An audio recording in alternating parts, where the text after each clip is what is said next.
안녕하십니까. YJ금융의 정석 YJ입니다. 네, 오늘도 실전, 이 바로 전 시간에 실전 상업용 부동산 케이스 스터디 1을 했었고요.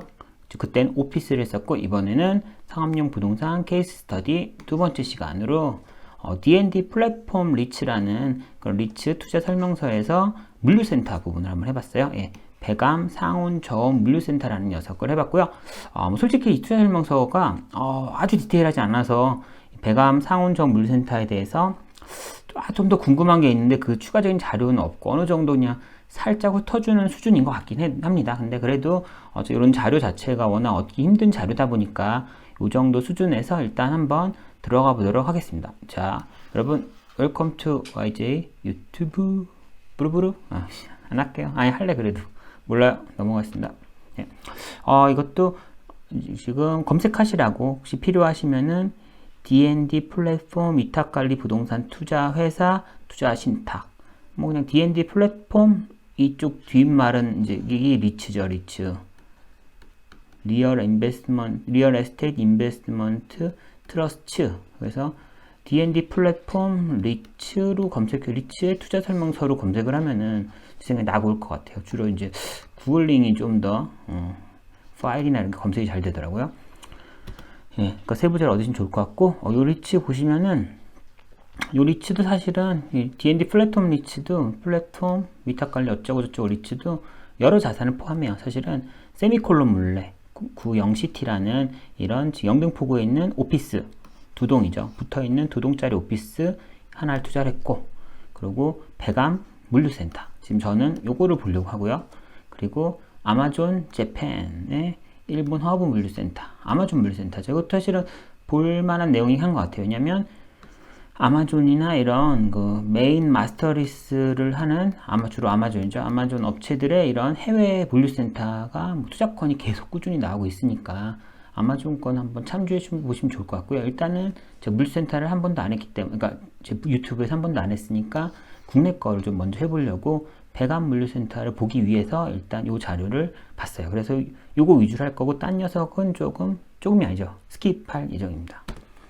네, 그래도 개요부터 보시면은 본권 리츠는 무엇을 투자했나요? 앞에 나온 건데 그래서 그리고 세미콜론 물레 그 오피스 아까 이게 1번이었죠.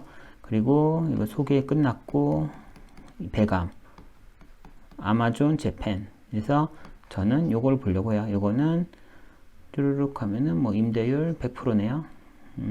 어떤 녀석이 100% 공간에 대해서 마스터리스를 하고 있어요. 그리고 임대차 기간은 10년.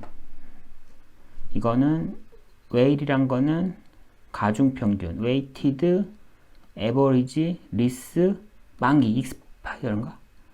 이 제가 발음이 잘 안 돼요. 뭔가 익스 어쩌고로 이게 종료되다, 만기하는 그런 의미가 있어요. 그래서 웨이티드 에버리지 가중평균 리스 종료기간 만료기 이게 웨일이라고 해요. 임대차의 평균적인 만료기간이. 그래서 어떤 애가 왜 이게 필요하냐면 뭐 건물 있으면 층별로 있는데 어디는 1년, 어디는 임대차 2년, 어디는 3년, 어디는 4년, 어디는 5년이면 평균적으로 웨일이 3년이다 이런 식으로 일단 하나의 숫자로 전체를 좀 표시하려고 웨일이라는 걸 쓰고 있어요. 아니면 매 층마다 다 3333이면 그것도 웨일이 3년이겠죠. 그래서 어쨌거나 하나의 숫자로 임대차 연도를 표시하려고 편의성을 위해서 웨일이라는 녀석을 쓰고 있고요. 임대차 성금률은 1%인데 뭐 몇 년도 이후부터겠죠. 4번은 배감 같은 경우는 36개월 3년간은 플랫하게 가다가 그 이후에 2년에 2%네요. 뭐 한번 계단으로 2년 동안 한 번만 타고 오나 봐요. 네, 그리고 다음 거 보시면은 본권 리츠 구조도죠. 지금 여러분이 보시는 건 D&D 플랫폼 리츠를 보고 있고요. 이 플랫폼 리츠는 지금 이지스 300 지금 아마존 저펜의 경우는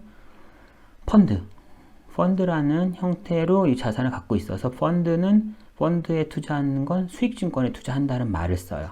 그래서 수익증권에 투자하는 거고 리츠는 주식에 투자, 지분증권, 주식에 투자하는 거죠. 리츠는 수익증권이 아니니까 세미콜론 물레, 오피스랑 배감 로지스틱스는 자리츠라고 하죠. 조금 꼬마 리츠로 각각을 보유하고 있어서 그 리츠의 주식을 투자하는 거예요. 그래서 이쪽은 리츠에 대한 투자니까 용어가 지분증권이라는 거고 이쪽은 펀드에 대해 투자니까 수익증권이라는 용어의 차이고 뭐 법도 다르겠죠. 이거는 자산운용사, 이지스라는 자산운용사 운영하는 거, 이거는 부동산 투자회사법, 부투법상 뭐 회사가 운영하는 거죠. 얘네가 하겠죠. D&D 플랫폼 위탁관리 리츠 회사가 하지 않을까 싶어요.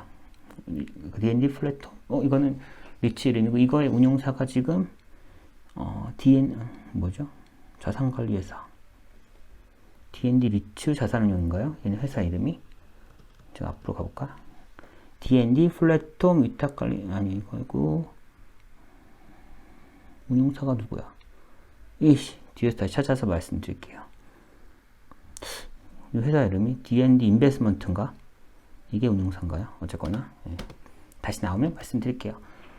어쨌거나 이건 회사. 리츠라는 회사는 회사인 거고, 이 리츠는 법인격 회사고, 이 리츠를 운영하는 리츠 운용 회사가 따로 있어요. 그게 아마, 그래서 저는 아까 이 D&D 플랫폼 리츠는 이제 이 소유하는 구조의 리츠를 말하는 거고, 얘를 운용하는 회사가 어쩌고 리츠가 있을 거예요. 네. 그거를 한번 다시 나오면 말씀드릴게요. 어쨌거나 저희가 취득하는 거는 물레, 세미콜론 물레 오피스는 90%네요. 전체 종류주의 100%. 이 말은 세미콜론 물레라는 녀석은 우선주 90%와, 그러니까 주식이, 대출 말고 주식이 우선주 90%와 보통주 10%로 돼 있는데, 지금 우선주 90%를 우리가 다 투자했다. 보통주 10%는 누군가가 했겠죠. 그런 거고, 배관 로지스틱스는 지분증권 100% 그냥 에코티 다 우리가 가져가는 거고요. 우리라는 건 D&D 플랫폼 리츠가, 그리고 이지스 300호 수익주권, 일본 아마존 거는 37%, 펀드의 37%를 투자하네요. 예, 전 100% 투자하는 건 아니네요. 이렇게 지분이 있고요. 보시면은 똑같은 내용이죠. 그래서 이제 배관 로지스틱스는 뭐 우리가 갖고 있는 우리 리츠라고 하니까 되게 친숙하네요. 내가 왠지 여기 투자한 것 같은 느낌인데요. 저기 투자는 안 했어요. 네. D&D 플랫폼 위탁관리 투자회사 총 3,220억짜리 회사 리츠인데요. 거기서 세미콜론 물레 2,105억, 배관 로지스틱스 447억, 이지 300호, 일본 아마존 530억을 투자했을 텐데, 우리 이 돈은 여기 3개로 들어갔지만 기타 비용이란 게 있으니까 기타 비용도 각각 여기다 안분해서 붙여가지고 그냥 해보면은, 우리는 배관 로지스틱스에 투자한 금액은 보통주 447억이랑 기타 비용 138에 대충 그냥 이 전체 금액 중 우리 비중 있잖아요. 우리는 지금 447이고 전체는 2105, 447, 503 세 놈 중에 우린 447의 비율을 가진 거를 곱해서 138억에 하면은 뭐 한 20억 중 우리 거 포션이 되네요. 여기엔 20억이 붙네요. 이 138억 중에서. 그럼 나머지 잔액은 여기 두 놈에 붙겠죠. 어쨌거나 대략 해보면 배관 관련 우리 리츠에서 3,220억 원의 우리 리츠에서 배관 관련으로만 투자한 금액은 결국은 에코티 447억이랑 재반 비용 20억 해서 467억 원 만큼을 3220억 원에서 투자한 거예요. 네, 그냥 계산해 본 거고요. 지원 조달 구조, 이제 배관 로지스틱스라는 녀석은 어떻게 구성됐나요? 이 녀석은 총 에셋 아니면 전체 파이낸스가 1,064억 원인 거예요. 근데 이 중에 에코티가 447억 원, 그리고 담보대출이 론이 617억 원이네요. 그쵸? 대출은 어느 은행인가에서 받았을 거고, 은행들한테. 이 에코티가 저희 리츠가 투자한 부분이죠. 447억 원. 그리고 617억 원의 론을 통해 레버리지를 일으켜서 1,064억 원짜리 배관 로지스틱스 물류센터를 보유하고 있는 거예요. 네. 그쵸? 들어가고. 차상 개요를 들어가보면은, 요 녀석은, 경기도 용인시 처인구 배감리 고안리 원설로 677. 심심하면 한번 지도 쳐보시면은 또 그래도 이런 위치구나 하고 디테일하게 볼 수 있어서 좀 도움될 수 있을 것 같고요. 2021년 5월에 완전 신축이네요. 완전 신축이고, 연면적 14,000평. 14,000평이면 연면적 보충 한 5,000평 넘어도, 뭐 10,000평 넘으면 어쩌거나 많이 큰 규모예요. 예, 물류센터 기준에서는. 그리고 상온, 저온. 이 말은 좀 디테일하게 들어가긴 좀 그런데, 상온은 그냥 저희가 일반적인 물건들, 저희 마트 가면은 약간 냉동, 냉장 이런 부품들, 음식물들 파는 층이 보통 있고, 위층에 뭐 옷이랑 뭐 이런 거 같이 굳이 냉동, 냉장하지 않아도 되는 물건들 파는 곳이 있잖아요. 뭐 이마트나 뭐 이런 데 가면은 그런 식으로 일반적으로 그냥 상온에서 보관할 수 있는 거는 상온 물류센터에 보관하고요. 그리고 이제 뭐 음식물 같은 건 저온 물류센터인데 저온은 주로 이제 냉동, 냉장이 나눠지죠. 그렇죠? 냉동이랑 냉장 두 종류가 있어요. 얼리던가 시원하게 하던가. 해서 어쨌거나 크게는 상온이냐 저온이냐. 그럼 저온은 냉장이냐 냉동이냐. 냉장, 냉동 나누고 아마 일단 전체적으로는 저온의 대부분은 냉장일 거예요. 냉동이 있을 수도 있는데 뭐 아주 면적이 넓지는 않을 것 같고요. 어쨌거나 이거는 쭈루룩 만들었고 배감 로지스틱스 리츠라는 꼬마 리츠, 자회사 리츠로 일단 이거 소유하고 있고 이 위치에 대해서 우리는 에쿼티 뭐 447억 원을 투자해서 소유하고 있는 거죠. 우리의 그 D&D 플래톤 리츠라는 놈을. 네, 그런 거고요. 뭐 대출도 받았다는 거고 쭈루룩 디테일한 거는 뒤에 나오는 것 같아요. 그래서 임차인인 어떻게 읽죠? 파스토 FASSTO 이렇게 읽었죠. 네, 전 잘 모르니까 얘에 대한 내용 뒤에 조금 더 나올 거예요. 재원들 구조, 그쵸? 제가 앞 페이지에서 뭐 6페이지인가요? 이 94에서 뭐 재원 조달 구조가 1064억짜리인데 에쿼티 447, 론 617을 했다라고 했는데 또 이게 자상하게 다시 그림으로 또 해주셨네요. 네, 이러면 고맙죠. 그래서 이 녀석은 선순위 대출 617, 보통주 447이고 뭐 프리-IPO를 했던 결과적으로는 본권 리츠가 투자하는 거고요. 그래서 사는 건 1064억을 통해서 부동산은 985억 원이고 재반 비용이 79억 원 들어서 결국은 1064억이 든 거예요. 네. 그런 식으로 된 거고요. 이건 다 있네. 나중에 혹시 분석할 때 심심하면은 그래서 저희가 임대료랑 싹 영업이익 NOI가 나오면은 Net Operating Income이 나오면은 여기에서 이제 이자를 빼주고 캐펙스 유지 관리를 위한 P죠. 죄송해요.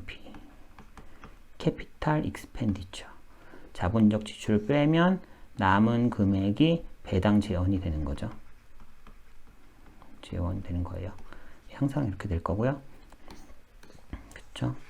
근데 아까 1번 케이스 스터디 1에서 트리플렛 임차인이 트리플렛 조건이라고 했기 때문에 그 경우는 캐펙스까지도 임차인이 부담하기 때문에 우리는 캐펙스 신경 안 쓰고 NOI 나오면 이자만 차감하면 우리 배당 재원이다 라고 했었고 이번 것도 임차인이 어떤 조건인지 여기 써 있으면은 뭐 보면 될 것 같아요. 어쨌거나 2.9% 이자는 무조건 내야 되니까 계산할 수 있죠. 617억에다가 617억 원에다가 2.9% 곱하면은 1년마다 내야 될 이자가 나오죠. 얼마일까요? 한 대충 한 18억 되나요? 그쵸? 그 정도 금액이 이자로 나와요. 계산해 볼 수 있겠죠? 네. 그리고 자산개요. 다시 보면은 일단 이런 녀석이고 이렇게 생겼어요. 그러고 이름은 배감 FASSTO 읽을 수 있겠지만 좀 몰라요. 1센터 23센터도 만들 계획인가 봐요. 이렇게 이름을 지은 거면은 자산관리회사가 D&D 인베스먼트 이게 얘네가 아마 그 리츠 운용회사인 것 같아요. 그리고 위치는 여기고 5월에 지어졌고 여기 써있네요. 상온 8,897평 저온 42,000 죄송해요. 4,200 해서 합치면 되고 아마 대충 느낌상 이거는 평당 뭐 한 26,000원 평이고 여기는 틀릴 수 있어요. 이거는 대충 5만원 45,000원 5만원 할게요. 평 대충 이래요. 그래서 저온이 좀 더 비싸요. 그래서 저온 면적을 가득 채우면 뭔가 많은 이익을 높은 NOI를 낼 수도 있겠지만 또 저온이 상온보다는 임차인을 모집하기가 좀 어려워요. 제약 조건이 많이 있어요. 저온 같은 경우는 제가 알기로는 임대료의 이슈보다는 저온은 결국은 자동차도 자동차예요. 자동차도 이렇게 냉장 시설이 있는 여기 얼리는 시원하게 하는 이런 차가 필요하잖아요. 그래서 이동 거리가 창고에서 그 최당 목적지까지의 이동 거리가 짧으면 짧을수록 이동의 이 물류 비용이 많이 드나 봐요. 그래서 이 창고의 임대료가 좀 더 비싸도 창고가 서울 근처, 수요처 근처에 가까우면 어차피 이런 교통비를 줄일 수 있기 때문에 더 좋아서 결국은 얘는 조금 더 수요처에 가까운 게 좋아요. 그래서 서울에서 그러니까 너무 멀면 일정 수 이상 멀면은 저온은 좀 임차인을 얻기가 어렵고 상온은 뭐 멀리 있어도 어쨌거나 오래 저장할 수도 있고 뭐 그런 각각의 의도, 목적에 따라서 다 쓸 수는 있는데 저온은 생각보다 수요처에 가까워한다. 뭐 그런 게 있어요. 그리고 개발 중이네요. 이센터. 그리고 다른 건 없고. 네이버 풀필먼트를 이 FASSTU가 담당한다고 하네요. 하지만 얘가 네이버를 100%는 아니다. 어쨌거나 얘는 네이버를 담당한다. 그럼 뭐 약간 우상향 하겠구나라는 느낌은 오겠네요. 그쵸? 그리고 입지 분석. 보시면은 수도권 동부권역, 수도권의 동부권역이 사실 동남부권역인데요. 그쵸? 핵심 거점이 위치하고 있대요. 양지 IC, 호법 JC를 활용하여 중부 영동고속도로 접근이 용이하다. 그래서 이쪽에 있으면은 호법 JC랑 양지 IC를 통해서 들어가서 중부고속도로 위아래로 가는 거랑 영동고속도로 좌우로 가는 거에 접근이 용이하다. 그렇죠? 그래서 뭐 멀리 갈 수 있는 거고요. 교통 효율성이 높은 17번 국도에 인접하고 있대요. 17번 국도가 요건가요? 잘 모르겠는데 있고 어쩌거나 접근성이 이 정도 우수하다라고 해요. 그러니까 아주 우수하진 않죠. 사실 수도권에서 더 가까운 이런 데도가 뭐 아까 말한 저온이나 이런 거 있잖아요. 훨씬 좋겠죠. 네. 대신 비쌀 거고요. 임대료가. 뭐 이런 느낌은 좀 보시면 될 것 같고. 그래요. 또 볼까? 입지 분석 2. 이건 좀 광역 내용인 것 같은데요. 용인시 지금 용인이죠. SK 하이닉스 반도체 클러스터 개발 및 제2경부속도로 국도 개통 등 뭔가 수요처 확대하면 인근의 창고에 대한 또 수요도 늘어날 수 있죠. 뭔가 사용자들이 늘어나면은. 그리고 도로가 더 좋아지면은 또 교통이 더 빨라지니까 상대적으로 본권 자산의 가치가 올라갈 수도 있으니까 그런 얘기를 쓴 거고요. 경부고속도로 개통을 하면 또 빨리 연결되면 또 어딘가로 또 더 빠르게 연결이 되니까 뭐 좋아질 거다. 도로가 생기는 거는 기본적으로 물류에 있어서는 좋아지는 효과죠. 네. 그리고 이건 한번 그냥 보시면 될 것 같고요. 자, 입지 분석. 용인 이천권역, 동남권, 수도권 동남권의 공급은 어떨까요? 저도 사실 이 자료는 좀 처음 보는데, 2026년까지 신규 공급 예정인 물류센터는 둔화되었대요. 왜냐? 민원 증가. 이게 물류센터가 생기면 뭔가, 약간 일자리 늘고 뭔가 산업이 좋아질 줄 알았는데, 생각보다 그런 효과는 없고, 대규모 차들이 다니다 보니까 오히려 이제 교통에 대한 위험, 뭔가 좀 막힘 이런 느낌이 더 생겨서 지역 주민들이 생각보다 물류센터가 오는 건 나한테 유리하지 않구나라는 생각이 좀 늘어났다고 해요. 그래서 이제 반대도 많이 늘어났고 이런 반대를 하다 보니까 지자체에서 그럼 인허가를 좀 더 잘 안 해주는 거고 주민들이 싫어하니까 뭐 그러면서 개발 가능 택지는 원래 부족하고요. 뭐 그런 이슈를 결과적으로 전반적으로 신규 뉴 인허가가 잘 안 나서 신규 공급이 잘 안 되고 있다. 그렇다는 얘기는 기존에 먼저 한 놈은 유리하다. 그 얘기를 하고 싶은 거죠, 지금. 신규로 잘 안 들어온다. 기존에 미리 발담궈 놓은 애들은 유리해졌다. 뒤에가 덜 들어오니까. 그런 얘기를 얘는 하고 싶은 것 같아요. 그래서 뭐, 총 41개로 쭈르륵 이만큼이, 연평균 14%. 그래서 과거엔 연평균 18%였는데, 지금은 14%여서 여기네요. 과거에 이만큼 들었는데 실제 미래에 넣는 거는 14%여서 기울기가 좀 낮아지니까 이거는 오히려 이제 뭐 공급이 줄어든 거나 마찬가지다. 과거 기준으로. 그런 얘기를 하는 거고요. 신규 공급 자산도 심심하시면 보시고 심심하게 쳐봐도 되죠. 지도에 눌러보면은 도대체 어디에 들어오시나 이런 거를 지도가 중요하니까요. 지도, 뭐 서울시 대비 어느 정도 위치인지 이런 게 중요하겠죠. 그리고 수요는 뭐가 있을까요? 수요는 공실로 주로 보나 봐요. 공실이 낮으면 수요가 많다라고 볼 수 있는 거고요. 뭐 주변에 한 4개를 조사해 보니까 어떻게 됐어요? 일부 공실로 조사된 4개의 센터는 권역 내 높은 임차 수요에도 불구하고 개별의 특수성에 따라 소규모의 공실. 그러면 용인 이천은 풍부한 임차 수요에 따라 안정적으로 공실해서 되는 것 같다. 얘네 말은 결국은 지금 일부 공실이 있는 자산들도 있지만 기본적으로는 공실 빵인 놈이 거의 다다. 그리고 뭐 좀 많죠. 하나, 둘, 셋, 넷, 다, 열고 한 10몇 개, 20개.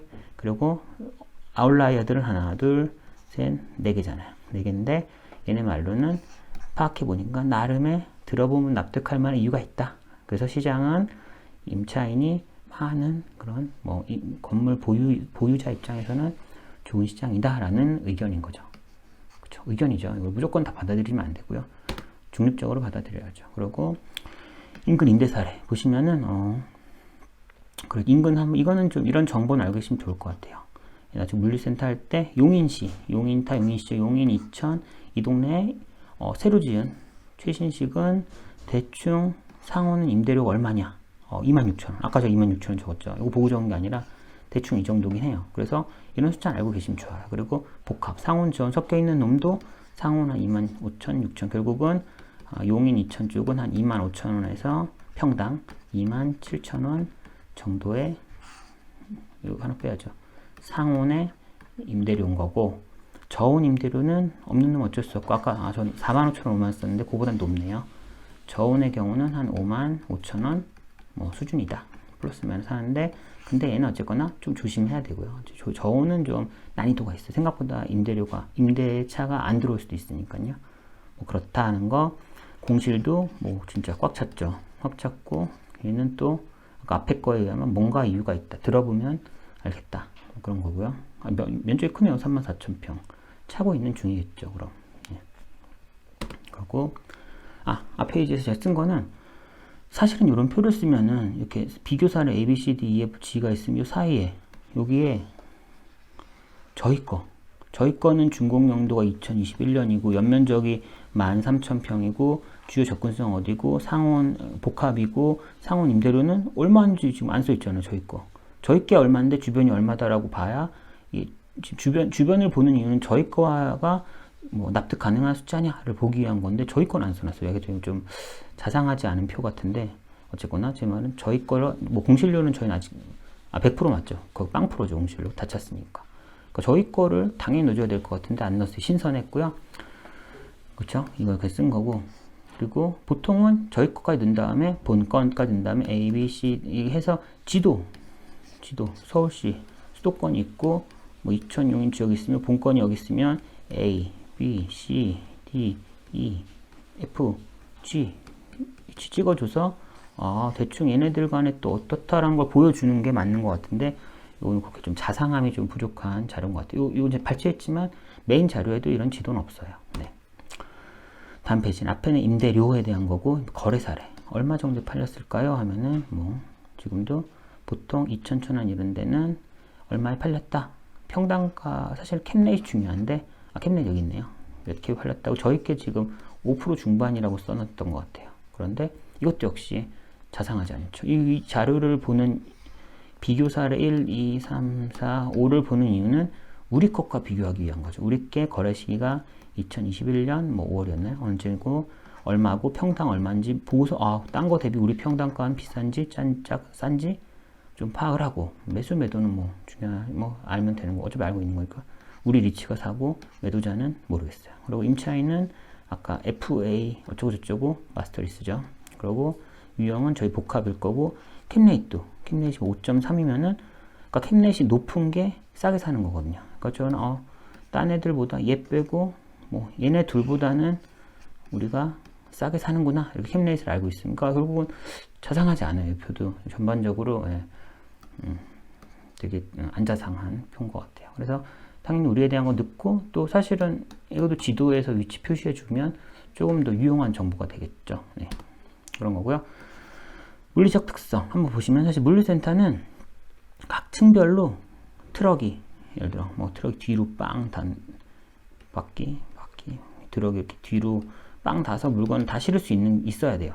그래야 효율성이 좋죠. 각각. 근데 어떤 물류센터 같은 경우는 이렇게 해서 있으면은 이 합층 1층에만 트럭이 이렇게 뒤로 대고 이 안에 들어가서 이 안에서 엘리베이터로 딴 층은 뭐 지게차 같은 걸 들어가서 이렇게 엘리베이터로 이렇게 하는 경우가 있어요. 이러면 효율이 훨씬 떨어지겠죠. 네, 그런 거고 이런 것보다는 얘처럼 전층 접안이 가능한 전층 접안 지하 2층도 직접 접안이 가능하죠. 큰 차가 들어와서 그리고 1층도 접안이 되고 3층도 접안이 되고 4층도 접안이 되고 아마 여기서 지하 1층이랑 뭐 지상 2층이란 게 빠졌는데 이건 아마 뭐 매장 2층으로 해서 조그만 오피스든지 사무실 같은 거 실제 이런 물류 창고를 쓰지 않는 하지만 층을 표시해야 돼서 하는 그런 부분일 거고요. 제 생각에는 아마 이런 지금 지하 2층, 지상 1층, 3층, 4층이 물류 창고로는 전부 다일 거예요. 그래서 전부 다가 다 접안이 된다.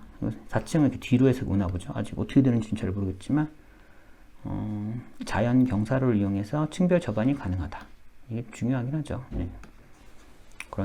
그래서 접안은 잘 돼 있구나 느낌 되고요. 임차인은 네이버 쇼핑 고도물이라고 이거요? 좀 모르겠네. 이커머스 플랫폼사의 풀필먼트 서비스 전체적인 그런 물류 제공을 하고 있는 거고요.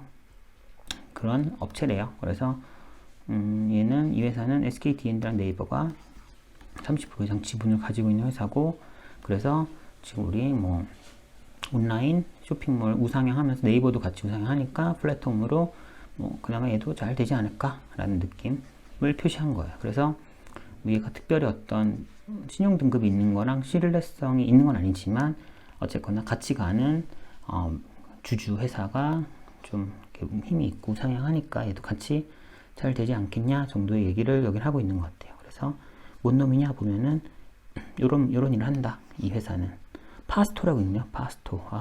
드디어 알았네. 파스토 해야겠네. 파스토.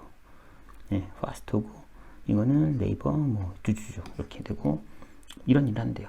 궁금하시면 한번 보시면 될 것 같아요. 네. 그래서 어떤 임대차 계약을 했냐? 파스토. 읽을 줄 아니까 기분 좋네요. FASSTO 너무 별로였는데 읽기가. 100% 마스터리스를 하고 있죠. ML 마스터리스.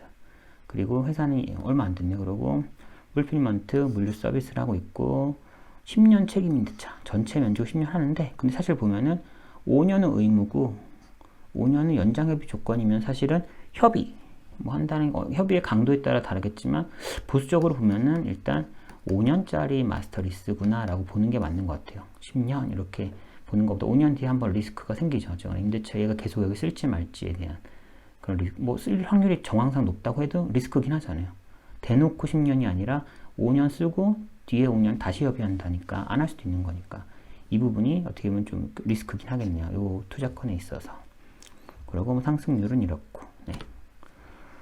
그래서 이거는 그냥 최종 자료인데요. 사실은 이건 3개의 자산을 투자하는 거기 때문에 수익률을 발라내지 못해서 좀 숫자를 발라낼 만한 좋은 숫자를 주지 않아서 변명인가요? 네, 그래서 이 앞에 1번 케이스 스터디랑 다르게 좀 배감 물류만의 숫자를 빼내지 못했어요. 그래서 그냥 이건 결론적으로 3개 자산을 다 투자했을 때 예상 배당률은 이렇게 된대요.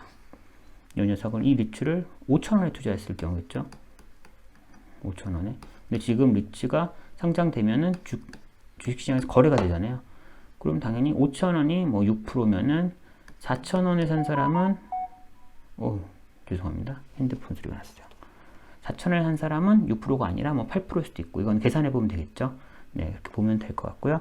줄을 보면 뭐 불확실성은 있어요. 보면은 이지스 300호는 뭐 14기에 매각이 예정되어 있는데 뭐 매각 배당 포함되어 있지 않아. 뭐 비싸게 팔려야 매각 배당금이 나오는 거고, 사실은 헐값에서 팔면은 뭐 손실이 날 수도 있는 거잖아요. 항상 에코티는 플러스 마이너스가 다 열려 있는 거기 때문에 뭐 수익률이 왕창 깨질 수도 있고 리스크가 항상 있는 거죠. 근데 어차피 에코티는 마지막 팔 때 결국은 그 리스크는 발생할 수밖에 없어요. 그리고 주요 리스크 그냥 한번 요약해 훨씬 한 뭐 20, 30개 있는데 그냥 생각나는 건 발라놨고요. 부동산 리스크는 결국은 뭐 이런 거죠. 투자 자산을 매각할 때 매각 차익이 안 발생할 수 있다. 더 비싸게 못 팔 수도 있다. 오히려 손실. 산 거보다 더 싸게 팔아서 손실이 날 수도 있다. 당연한 거죠. 항상 에쿼티 투자자는 캐피탈 게인이랑 캐피탈 로스에 대한 양방향의 리스크, 플러스도 리스크죠. 양방향의 리스크에 노출되어 있는 거예요. 네, 그래서 항상 위험하다. 그래서 이제 이 위험, 사실 마음 깊이 읽어보면 위험한 말이죠. 이와 같이 투자 금액 손실의 위험은 전적으로 투자자, 전적으로 당신, 전적으로 우리 애가 부담하니 당사한테 헛소리 하지 마세요. 네, 네가 투자 결정하세요. 이런 얘기를 하는 거고요.